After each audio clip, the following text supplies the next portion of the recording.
नमस्ते दोस्तों। GSAT PYQ series में आज हम मैथमेटिकल रीजनिंग के प्रीवियस ईयर क्वेश्चन सॉल्व करेंगे। ये क्वेश्चंस दिसंबर 2024 में पूछे गए थे। Let's begin. Given u is equal to -2, v is equal to 1 half, w equals to 3, x equals to -4, y equals to 9 and z equals 1/6। तो हमें ये सब की वैल्यूज पुट करके आंसर फाइंड करना है। दिखने में काफ़ी कॉम्प्लेक्स लगता है, बट अगर वैल्यूज केयरफुली हम पुट करेंगे so answer is very easy. Let's see. Values put करने के बाद we get √100 which equals to 10। So the correct answer is option C, 10। Next question. If the compound interest on a certain sum at 16.2/3% for 3 years is 1270, what is the simple interest on the same sum at the same rate and for the same period? Compound interest हमें दे दिया गया है, हमें simple interest find करना है। So we can see principal हमें नहीं बताया है, बट रेट गिवन है 16/2/3 एंड टाइम पीरियड गिवन है 3 years। ठीक है, कंपाउंड इंटरेस्ट भी गिवन है, that is 1270। Let's solve this. Given compound interest 1270, principal को हम p ही रखेंगे, n is equal to 3, r is equal to 16/2/3%, that equals to 50/3%। ये सिंप्लीफाइड वैल्यू हम इक्वेशन में पुट करेंगे। फॉर्मूला यूज करेंगे a is equal to p into 1 plus r by 100 to the power n। p हमें नहीं पता, rate is 50/3 and n is 3। Simplify करने पर we will get a is equal to p into 7/6 to the power 3.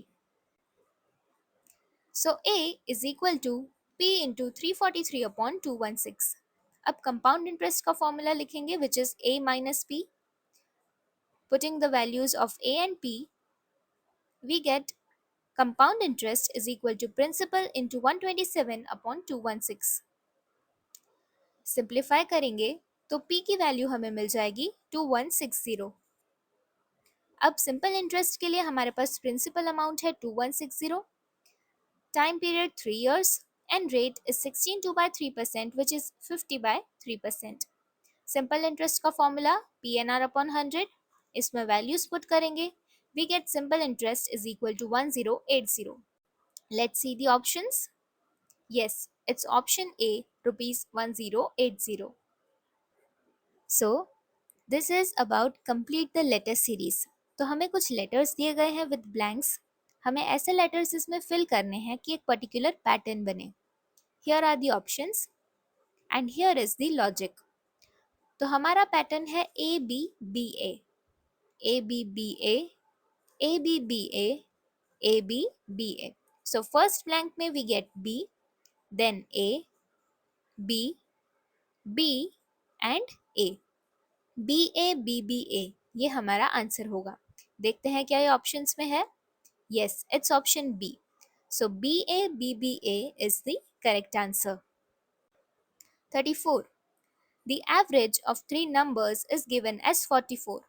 If the second number is twice the first and also thrice the third, what is the largest number? सबसे पहले हमें average दिया गया है तीन numbers का जो कि है 44। लेट्स अज्यूम ये नंबर्स हैं A, B and C। So A plus B plus C upon 3 is equal to 44. तो ABC is equal to 44 times 3, that equals to 132. Next, if the second number is twice the first, अगर second number first number का double है, second number हमारा B था, so B is equal to 2A। Simplify कर देंगे, so we get B by 2 is equal to A। Second number is thrice the third, जो second number है B वो third number का thrice है, that is B is equal to 3C। इसे भी हम B by 3 is equal to C लिख सकते हैं। We already know A plus B plus C is equal to 132। अब A और C को सब्सटीट्यूट कर देंगे, so now we have only one variable that is B। LCM लेंगे, we get 11B upon 6 is equal to 132। इसे solve करेंगे, so we get b is equal to 72. हमें पूछा गया है what is the largest number. अब क्योंकि b is 2 times the first number, 2 times a, and thrice the third, 3c, that automatically means that b is the largest number. So our answer is this, 72, option a. 10% of the inhabitants of a village having died of cholera, during which 20% remaining inhabitants left the village. The population is then reduced to 5040. What is the original number of inhabitants? ये हैं हमारे options. इसे solve करते हैं. तो सबसे पहले total inhabitants की हमें वैल्यू नहीं दी गई है, हमें एक वेरिएबल दे देते हैं उसे. लेट्स अज्यूम ये टोटल रहने वाले लोग हैं, that is equal to A. 10% of the inhabitants died due to cholera. अब इसमें से 10% डाइड ड्यू टू कॉलेरा, तो कितने बचे? Remaining inhabitants is equal to 90%. तो 10% विलेजर्स की डेथ हो गई due to cholera, so we have 90% left. Next the question says 20% of the remaining inhabitants left the village. तो ये जो 90% बचे थे उनमें से 20%, तो 90% जो रिमेनिंग थे उसका 20% जो थे वो विलेज छोड़कर चले गए. तो अभी कितने इनहैबिटेंट्स बचे? That is 80% of the 90% of the original population.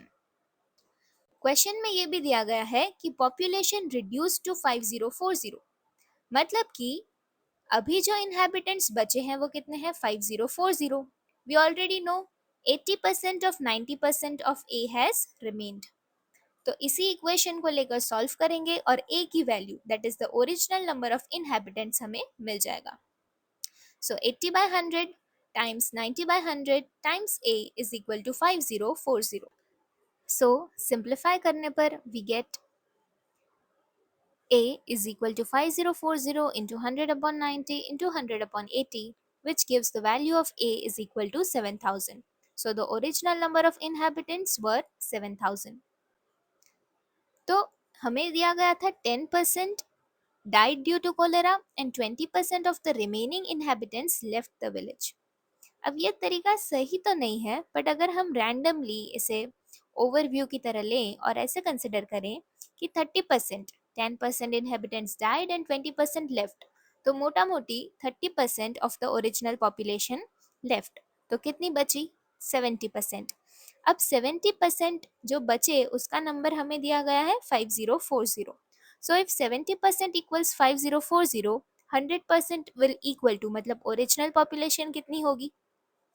इस तरीके से सॉल्व करने पर आपको क्या आंसर मिलता है मुझे कमेंट्स में ज़रूर बताइएगा. और आपको क्या लगता है, क्या ये मेथड हम इस टाइप के ऑप्शंस वाले क्वेश्चंस में यूज़ कर सकते हैं? क्योंकि हम अज्यूम कर सकते हैं जो हमें वैल्यू मिलेगी उसके आसपास का जो ऑप्शन है वो हम सॉल्व कर सकते हैं, क्योंकि ये मेथड काफ़ी शॉर्ट हो गई. ऑलराइट, तो आप बताइएगा आपको क्या लगता है, क्या ये शॉर्टकट मेथड जो थोड़ा सा इम्प्रॉपर है ये यूज़ करना चाहिए या लॉन्ग मेथड यूज़ करना चाहिए? If you find the videos useful, like, share and subscribe to Joy of Learning with Kashish. जो आपके फ्रेंड्स जीसेट की प्रिपरेशन कर रहे हैं उन्हें ये वीडियो ज़रूर शेयर करिएगा. मिलते हैं अगले वीडियो में. Until then, this is Kashish Thadani signing off.